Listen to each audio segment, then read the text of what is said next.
Njengamanje sixhumana nentatheli yezindaba zethu Sipha Khema olokhu enkaniseke kusukela kuqale lo mbhikisho kuGompo. Sipha, siyakwamukela ezindabeni zethu. Awusichazele ngokwenzakalayo njengamanje njengoba kulo mbhikisho. Njengoba ndithetha nawe ngoku Thabile, abantu apha bahambile imosi yaba ka-March and March. Abantu bebe part of la march leyana kunye ne-traditional leaders abantu basebukhosini bebekhona nabo bade bahamba. Ngoku kushiyeke abanye abayi-crowd abathi bazi-community members and bona bathi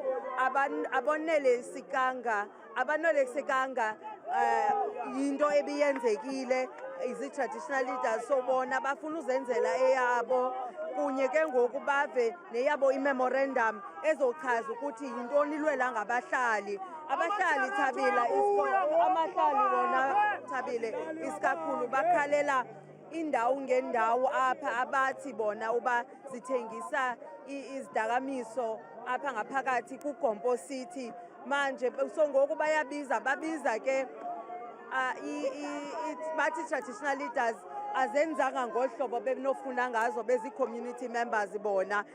After leyana imarch iye yaphela, siyayazi uba kusekhona abantu abasezibhedlele ke Thabile, and abo bantu basezibhedlele most yabo basuka kwaba bazi-members ye-March and March.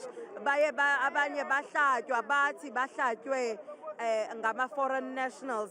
Nje ubona phambi kwakho ngoku yigroup ngoku engaziwayo eveske nayo yaveske yaphakama ngoku yabahlali abakhoyo, kodwa ke aba bebekhona basekuseni sebemkile ngoku. Kwaye ke sizawuva ngoku nazi unkosi uAbongile Ngozi uye wathetha ngendaba yoyenzekileyo namhlanje, bakhalela udlame obulenzekile namhlanje. We do condemn any acts of violence. We condemn the attack on the marchers. We also do not approve of the violent response to whatever it may have happened. Even the destruction of property, we condemn that. It should not have happened.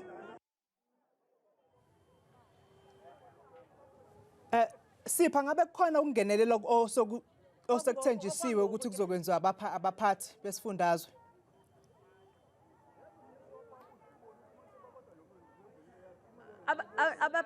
Abaphathi Thabile esibazi ukuthi bebezile bazolanda i-memorandum emini le ibinikezwa zi-traditional leaders abantu basebukhosini abanikeza over. Bekukho uDeputy Minister uBenz Ncamashe bekhona kunye nomeya wase-Buffalo City Metro. Bayamkela ke i-memorandum leyo, kodwa ke abahlali abonelekisikanga ngoba bebefuna ukuva ukuthi zintoni ezizilapha ngaphakathi kula memorandum. Ubuyakhumbula ke Thabile ngela xesha i-memorandum bihand over kungona bekuviwa uba one of the marches bezilimele, one being part of i-March and March ziye zalimala, kunye nomunye abethe utshayiswe ngemoto esithi utshayiswe i-foreign national. Kulapho ke ngokwabahlali baye baphakama ke sabona la chaos besiyibonile ngaphakathi beyolwela aba bantu kuthiwa ba-injured. Right now abo bantu baleli efre esibhedlele, but in terms of i-leadership yona seyihandwe over i-memorandum. I-leadership ithi ukuthi bazayisa phambili lento Thabile. I-Buffalo City Metro ithi yona ayina jurisdiction in terms of being a local government. However, they're going to pass this on to the provincial government. As you know, but even i-national government ibekhona in the form of uDeputy Minister uBenz Ncamashe, nabo bathe bazayithatha forward lento. Bathi kukho ne-delegation ezohamba iyodibana ne-High Commissioner yaseNigeria ukwenzela ukuthi kuzoxoxana ngalento yenzekileyo apha yale coronation yekumkani yaseNigeria.